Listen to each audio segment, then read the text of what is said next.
राधे राधे आप सभी को। कैसे हैं आप लोग? आशा करती हूँ सब अच्छे होंगे, कुशल होंगे, स्वस्थ होंगे, मस्त होंगे और खुश होंगे। आज की वीडियो में हम लोग बात करेंगे, आखिर हम हमेशा दुखी और परेशान क्यों रहते हैं। दुख और परेशानी दो तरह की होती है।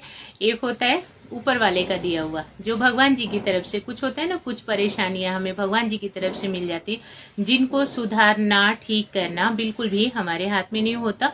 फिर एक टाइम के बाद हम लोग ये बोल देते हैं कि ठीक है, ऊपर वाले का दिया हुआ है, प्रार्थना करते हैं भगवान जी से कि अब आप ही का दिया हुआ है, आप ही इसको दूर कर सकते हैं।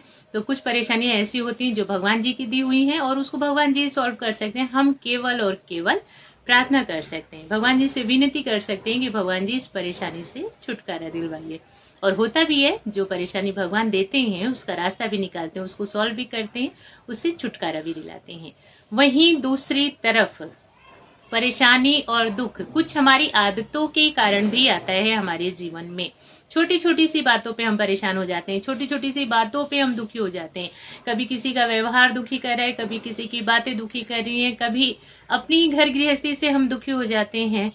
हमारी आदतें हमें परेशान करती रहती हैं, तुलना करने वाली आदत, बिना मतलब के बोलने वाली आदत, कहीं भी कुछ भी बड़बड़ा देने की जो हैबिट होती है, दूसरों के रहन सहन को देख करके दुखी होने वाली आदत। तो ये दुख और परेशानियां हमारी आदतों की वजह से आती हैं और इनसे अगर छुटकारा पाना है तो अपनी आदतों को सुधारना पड़ेगा। इसमें भगवान जी कुछ नहीं कर सकते हैं और ये बनावटी आदतें हैं और ये बनावटी परेशानियां हैं जो हम जानबूझ के अपनी लाइफ में इसको ला रहे हैं।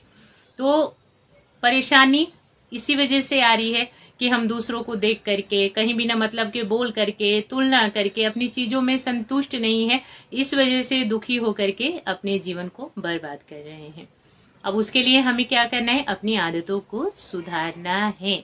सबसे पहली आदत संतुष्ट रहने की आदत, सब्र रखने की आदत बहुत ज्यादा जरूरी है। संतुष्टि नहीं है, इस वजह से हम कभी खुश ही नहीं रह पाते हैं। इच्छाएं देखिए कभी पूरी नहीं होती है, एक विश पूरी हुई तो दूसरी आकर के साइड में खड़ी हो जाती है। तो अगर इच्छाओं के पीछे भागते रहे तो कभी खुश नहीं रह पाओगे, हमेशा ही तनाव में रहेंगे, क्योंकि वो तो कभी पूरी नहीं होने वाली। एक को पूरी करने के लिए हम कोशिश करते हैं, वो पूरी हो जाए, तब तक दूसरी आकर के खड़ी हो जाती है, फिर बात वहीं के वहीं हो जाती है, फिर से हम उतने ही परेशान हो जाते हैं। अब हमने ये ले लिया तो अब हमको वो चाहिए, तो ये चीज हमें दुखी करती है। इसलिए अपनी इच्छाओं पे कंट्रोल रखना। एक पूरी हो जाए तो उसकी खुशी को थोड़ा सा मनाइए, खुश हो उससे कि हाँ कुछ तो मिला मुझे, कोई एक विश पूरी हो गई। ऐसा नहीं कि एक विश पूरी हुई तो दूसरे के लिए अब परेशान हो गए। तो खुश रहना बहुत ज्यादा जरूरी, संतुष्ट रहना बहुत ज्यादा जरूरी। दूसरी चीज सब्र रखना। हमारे अंदर सब्र नाम की बिल्कुल भी चीज नहीं है। जरा सा कुछ भी थोड़ा इधर उधर होता है, थोड़ा सा ऊंच नीच होता है, किसी ने कुछ थोड़ा सा बोल दिया, हम बस फटाफट से पीछे ही पड़ जाते हैं। बिल्कुल कोई हमें कुछ बोल करके निकल ही नहीं सकता। किसी ने थोड़ा ऊंचा नीचा कर दिया हमारे साथ, हम कहीं गए, किसी ने बराबर वेलकम नहीं किया, तो घर आकर के हम तुरंत फटाफट से फोन लगा करके उनको चार बातें सुनाई देते हैं कि फिर बुलाया क्यों, जब ऐसा नहीं करना था, वैसा नहीं करना था। तो ये चीजें सब्र नहीं है। थोड़ा मोड़ा ऊंच नीच हो गया या घर परिवार में ही थोड़ा सा ऊंच नीच हो गया तो हम फटाफट से रिएक्ट कर लेते हैं, सबसे रिश्ता तोड़ना, ये करना, वो करना, बात नहीं करना, उल्टा सीधा बोलना। तो ये बात हो जाती है कि हमारे अंदर सब्र नहीं बिल्कुल भी। ये चीज हमें दुखी कर देती है। संतुष्टि नहीं, ये चीज दुखी कर देती है। अपने पास जो है उसमें खुश नहीं रह पाते हैं, अपने पास जो है उसको बेहतर समझते ही नहीं है। हमेशा ऐसा लगता है दूसरे ही सुखी हैं, दूसरों की ही लाइफ अच्छी है, हम तो कुछ भी नहीं। तो ये चीज हमें हमेशा ही दुखी रखेगी अगर ये आदत आप नहीं छोड़ देते हैं तो। सब्र रखने वाली आदत भी बहुत ज्यादा जरूरी है। जो सब्र रखता है वो ताकतवर होता है। सब्र हर कोई नहीं रख पाता, एक ताकतवर व्यक्ति ही रख पाता है और ये हमें बहुत ज्यादा मजबूत बनाती है। हम हर चीज के लिए अपने आप को ना स्ट्रांग रखते हैं, तुरंत रिएक्ट नहीं करते हैं। लोग कुछ भी फालतू बोल करके चले जाएं, कुछ इधर उधर की बातें सुन करके हम परेशान नहीं होते, हम दुखी नहीं होते। हम एक अच्छे टाइम का इंतजार करते हैं कि जब सही टाइम आएगा उस टाइम पे सारी चीजें क्लियर की जाएंगी। नहीं तो कई बार होता है ना, किसी और के मुंह से अपनी बुराई सुनी तो बस हम इतने परेशान हो जाते हैं, टेंशन में हो जाते हैं, इतना ज्यादा तनाव ले लेते हैं कि अपनी घर गृहस्थी बेशक भाड़ में जाए, बेशक सारी चीजें हमारी बिगड़ रही हैं, लेकिन हम उनके पीछे पड़ जाएंगे। उन्होंने आखिर हमें बोला तो बोला कैसे? जब तक हम पूछ नहीं लेते, जब तक हम इन चीजों को क्लियर नहीं कर लेते, दो चार बातें अपनी तरफ से सुना नहीं लेते, तब तक हमें शांति नहीं मिलती है। तो ये चीज है, सब्र रखना बहुत ज्यादा जरूरी है, तुरंत रिएक्ट नहीं करना, संतुष्टि रखना बहुत ज्यादा जरूरी है। ये सारी चीजें हमें दुखी और परेशान रखती हैं। इधर उधर की बातों में उलझे रहे तो हमेशा दुखी रहेंगे।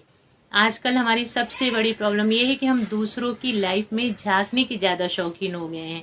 हमें दूसरों की लाइफ ही अच्छी लगती है। सुबह सो के उठे, मोबाइल लिया, उसमें रील्स देखे जा रहे हैं, स्टेटस देख लिया किसी का, बस अब हम हो गए, सुबह ही परेशान हो गए। अच्छा देख लिया तो भी, बुरा देख लिया तो भी, बुरा भी देखते हैं तो टेंशन होती है, इंसान है ना, तो इंसानियत तो रहेगी ही। बुरा भी देख लिया तो भी परेशान, अच्छा भी देख लिया तो भी परेशान। तो ये आदत भी हमेशा दुखी रखेगी। दूसरों को देख करके परेशान होने वाली आदत, दूसरों की लाइफ में झांकने वाली आदत। अरे भाई, जिसका जैसा जीवन है वो अपने तरीके से जी रहा है, आप अपने जीवन को बेहतर बनाने पे ध्यान दीजिए। अगर आपकी लाइफ में कोई कमी है तो उसको बेहतर बनाने पे ध्यान दीजिए। एंड अगर आप खुश हैं तो बहुत अच्छी बात है, ऊपर वाले की कृपा है। अगर आप खुश हैं तो खूब खुशी खुशी अपना जीवन बिताइए, और भी ज्यादा तरक्की करिए, और भी ज्यादा कोशिश करिए, बच्चों को संस्कारी बनाइए, अपनी घर गृहस्थी को और ज्यादा सुंदर करिए, अपने घर को मंदिर जैसा बनाइए, घर के माहौल को और ज्यादा सुंदर बनाइए। बाकी दूसरों की लाइफ में झांकने की बजाय, दूसरों के जीवन में झांक करके अच्छा है तो भी जज करना, बुरा है तो भी जज करना, और फिर अपनी तुलना करना उस चीज से, ये हमेशा दुखी रखेगी, ये हैबिट। तो जितनी जल्दी हो सके हमें ये भी आदत छोड़नी होगी, दूसरों के जीवन में झांकने वाली। ये चीज हमेशा परेशान करेगी। अपने जीवन पे ध्यान दीजिए। जो टाइम इधर उधर गवाते हैं ना, उनके घर में क्या हो रहा है, उनके घर में क्या हो रहा है, किसी से मिले तो उनकी बात नहीं करके किसी थर्ड पर्सन की बात करना कि अरे तुम्हारे पड़ोसी के यहाँ क्या हो रहा है, तुम्हारे रिश्तेदार के यहाँ क्या हो रहा है। ये चीजें टाइम भी बर्बाद करती हैं एंड आपको तनाव भी देंगी। अच्छा भी सुनेंगे तो भी आपको शायद बुरा लगे, बुरा भी सुनेंगे तो भी बुरा लगे, फिर दिमाग में वो सारी चीजें चलती रहेंगी, फिर आपके घर में वो सारी नेगेटिविटी आएगी। फिर कहाँ से आप कुछ बेहतर करेंगे, कुछ अच्छा सोचेंगे, कुछ अच्छा करेंगे। तो ये चीजें हैं। संतुष्टि नहीं तो भी आप दुखी, सब्र नहीं आपके अंदर तो भी आप दुखी, दूसरों के जीवन में झांक रहे हैं और अपनी लाइफ की तुलना कर रहे हैं उनसे, तो भी आप दुखी। आपका जीवन है, आप अपने तरीके से समझे, आप कैसे अपनी घर गृहस्थी को चला रहे हैं, आप अपने बच्चों को कितना संस्कारी बना रहे हैं, आप अपने घर का माहौल कैसा रख रही हैं, इसमें फायदा है। बाकी दूसरों के घर में ताक झाक करने में नहीं।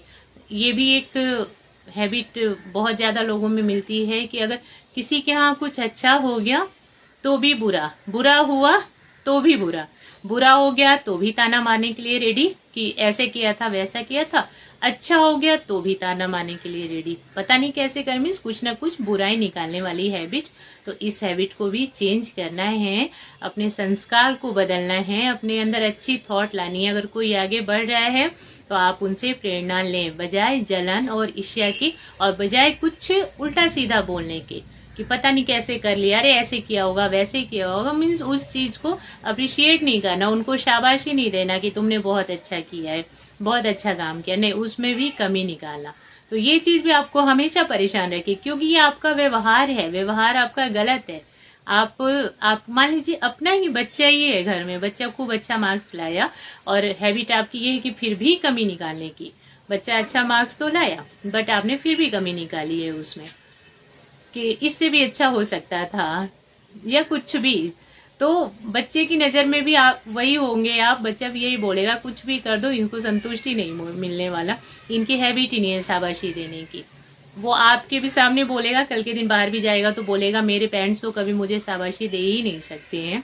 तो एक ये भी आदत हमें छोड़नी होगी, ये आदत भी हमेशा दुखी रखेगी हमें, क्योंकि बच्चे अगर बोल देंगे सामने कि आप कभी अच्छा बोल ही नहीं सकते हो हमारे लिए, छोटे रहेंगे तो नहीं बोलेंगे बट थोड़ी सी बड़े हो जाएंगे तो जरूर बोलेंगे कि आप कभी संतुष्ट होते ही नहीं, कभी अच्छा हमारे लिए बोल ही नहीं सकते, कभी शाबाशी दे ही नहीं सकते। तो ये चीज भी आपको हमेशा तनाव में रखेगी। इसलिए शाबाशी देना, तारीफ करना बहुत ज्यादा जरूरी है, हमेशा कमी निकालने की बजाय। ये जो कमी निकालने की हैबिट है ना, ये भी हमेशा हमें दुखी रखती है। कमी दूसरों में नहीं, अपने अंदर झांकिए, अपने अंदर की कमियों को निकालिए, अपने अंदर की कमियों को स्वीकार करना जरूरी है, उस पे काम करना जरूरी है। दूसरे कुछ अच्छा करें तो तारीफ करना बहुत ज्यादा जरूरी है। ऐसा नहीं है कि हम तारीफ करके छोटे हो जाते हैं, तारीफ करने में व्यक्तित्व बड़ा होता है हमारा, हमारे संस्कार नजर आते हैं, बड़कपन नजर आता है। तो हमेशा दूसरों में कमियां नहीं, तारीफ भी करें, खूबियां भी देखें दूसरों में। अपने नजरियों को बदलना है और अपने अंदर की कमियों पे नजर डालना है, उनको स्वीकार करना है। ऐसा नहीं कि कोई हमारी कमी को गिनवा दे तो हम तुरंत गुस्सा हो गए, तुरंत नाराज हो गए, ये बोल दिया कि आपको तो मेरे अंदर बस कमी कमी नजर आती है। तो ऐसा नहीं, एक बार ध्यान देना जरूरी है कि हाँ शायद हो सकता है मेरे अंदर ये कमी हो, तो अपनी कमी को एक्सेप्ट करना भी बहुत ज्यादा जरूरी है। अगर हम नहीं मानते हैं अपनी कमी को तो हमेशा हम दुखी और परेशान रहते हैं। तो ये हैं आदतें जो हमेशा दुखी परेशान रखती हैं, इन पे ध्यान दीजिए, इनको दूर करिए। अच्छी आदतों को अपने अंदर लाना, खुद को सकारात्मक रखना, अपनी कमियों पे नजर डालना, खुद को बेहतर बनाने की कोशिश करना, हर दिन कुछ अच्छा करना, अच्छा बोलना और अच्छा सीखना बहुत ज़्यादा ज़रूरी है। आशा करती हूँ वीडियो पसंद आई होगी। अगर वीडियो अच्छी लगी हो लाइक और शेयर करिएगा। अपना बहुमूल्य समय देने के लिए आप सभी का खूब खूब धन्यवाद। जय श्री राधे कृष्णा।